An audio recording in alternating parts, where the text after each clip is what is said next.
You were taught that humility is a virtue, that keeping your head down, deflecting compliments, and never taking up too much space would earn you respect. And now you are watching people with half your talent, a quarter of your integrity, and none of your discipline climb past you while you stand in the same place you were 5 years ago, wondering what you did wrong. Friedrich Nietzsche spent his entire career dissecting the moral systems that keep brilliant people chained to mediocrity, and he arrived at a conclusion that will disturb you.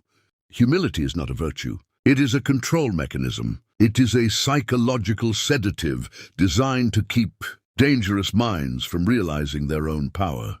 There is a specific type of person who gets praised for being humble. Notice who they are. They are competent enough to be useful, but not threatening enough to compete.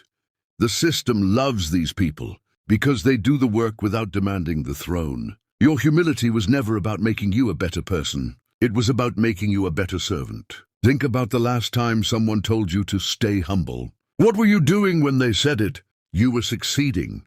You were visible. You were beginning to take up space. Robert Greene, in the 48 Laws of Power, documents this pattern across centuries of political maneuvering. Law 1. Never outshine the master. But here is what most readers miss. The master is not always your boss. Sometimes the master is your family. Sometimes it is your peer group. Sometimes it is the internalized voice of a culture that cannot afford for you to become too powerful, because your rise exposes their stagnation. You are 7 years old. You come home with a perfect score on a test. You are beaming. You want to celebrate. Your parent says, "That's nice. Don't get a big head about it." You learn in that moment that your excellence makes people uncomfortable. You learn that celebrating yourself creates tension. You learn to apologize for being good. Carl Jung called this the shadow. The parts of yourself you bury because they are unacceptable to your environment. But here is the part Jung's students do not emphasize enough. When you bury your power to make others comfortable, you do not destroy it. You loan it out, and someone else will always pick it up. In the 1980s, a researcher named Jeffrey Pfeffer studied 2 managers in the same company with nearly identical performance metrics. Manager A, humble, hardworking, never took credit, always deflected praise to the team. Manager B, charismatic, vocal about wins, made sure leadership knew exactly who delivered the results. Guess who got promoted?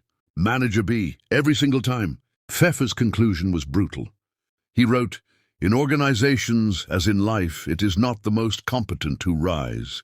It is the most visible. Visibility is not about arrogance. It is about strategic self-presentation. Your mother told you not to brag because she was punished when she shined. Your father told you to let your work speak for itself because he was taught that ambition was ugly. Let me show you what humble people lose. They lose rooms. When a high-stakes decision is being made, humble people are not in the room. They lose credit. When a project succeeds, the humble person deflects. Someone else absorbs the win.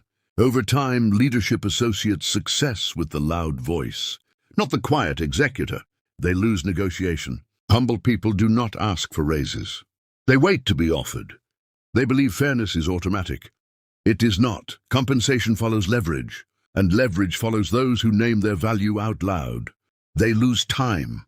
Years pass. The humble person is still waiting for merit to be recognized. Meanwhile, people with half the skill and twice the audacity have built empires on the foundation of visibility. Niccolò Machiavelli understood this 5 centuries ago. In The Prince, he wrote that the world judges you not by your intentions, but by your results. And results are only valuable if people know you produce them. There is a third option, and it requires you to make a distinction most people never make. The distinction between humility and self-erasure. True humility is this, an accurate assessment of your abilities. No inflation, no deflation, just truth. Humility says, I contributed to this project alongside talented people. Self-erasure says, oh, I didn't really do much. It was mostly the team. Ulysses S. Grant and George McClellan were both Union generals during the American Civil War. McClellan was brilliant, a masterful strategist, cautious, methodical, humble in his public presentation. Grant was competent, aggressive, unapologetic about his wins. He made sure Lincoln knew exactly what he had accomplished. McClellan constantly delayed. He wanted perfect conditions. He did not want to appear reckless. He was so humble in his communication with Washington that leadership began to doubt whether he had the killer instinct required to win. Grant moved fast. He took risks. He reported his victories loudly and clearly. Lincoln removed McClellan. He promoted Grant. Grant won the war. So here's your choice. You can continue to be humble. You can continue to shrink. You can continue to tell yourself that good work speaks for itself, while watching others take credit, take raises, take opportunities that should have been yours. Or you can do something different. You can start speaking, not louder than your value, equal to your value. You can start claiming your work, not arrogantly, accurately. This will feel uncomfortable. It will feel wrong. It will feel like arrogance. That discomfort is not proof you are doing something bad. It is proof you are breaking the program.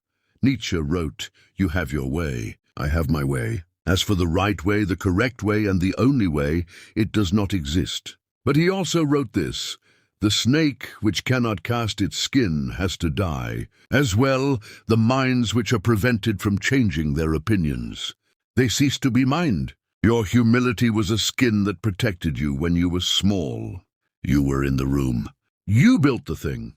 You solved the problem. You did the work. Now say it, out loud, with your name attached.